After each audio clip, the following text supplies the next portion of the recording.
Kauno Žalgirio klubą pristato Ūkio banko investicinė grupė. Kauno Žalgirio klubas sulaukia vis daugiau palaikymo. Klubo nariams siūlomos įvairios privilegijos, pritraukiama naujų gerbėjų. Klubas apjungia tuos, kuriems Žalgiris daugiau nei komanda. Kauno Žalgirio veteranai taip pat palaiko šią idėją ir sako, jog klubo reikėjo jau seniai. Nauja idėja yra labai gera. Aš sakyčiau, kad jos senai labai reikėjo. Ir labai gražu, kad su atgimusia komanda, su naujais rėmėjais atėjo ir Žalgirio idėja.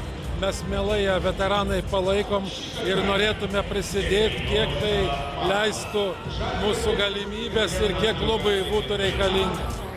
Veteranai sako, jog prisidės prie Žalgirio klubo veiklos kiek tik jėgos leis ir kiek tik klubui jų pagalbos reikės. Klubas ateityje turėtų pritraukti daug naujų žmonių ir pasiekti gerų rezultatų. Aš manau, kad jisai Žalgiris ir taip pakankamai populiarus. Aš kaip minėjau, tai didelės dalies Lietuvos gyventojų gyvenimo dalis. Ir manau, kad tas tik tai dar pritrauks daugiau sirgalių, kurių abejojančių, o gal net ir Vilniaus Ryto sirgalių. Nors šiandien Žalgiris ir kitoks, bet tai daugiau nei komanda. Tai mūsų gyvenimo dalis, pasididžiavimas, sako veteranai ir prisimena šlovingus komandos laikus. Tai Žalgiris ir tradicijos baisiai gilios. Taigi mes čia Kaune 309 metais laimėjom Europos čempionatą. Mes visi atsimenam Talzūnus, Krikščiūnus, aišku, tik tai iš knygų. Lubiną. Taip, kad čia yra krepšinio lopšys Kaunas. Ir tradicijų tikrai mes nežadam užleisti niekam.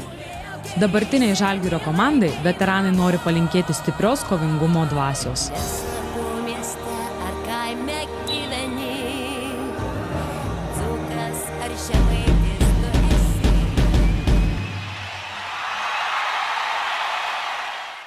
Kauno Žalgirio klubą pristato Ūkio banko investicinė grupė.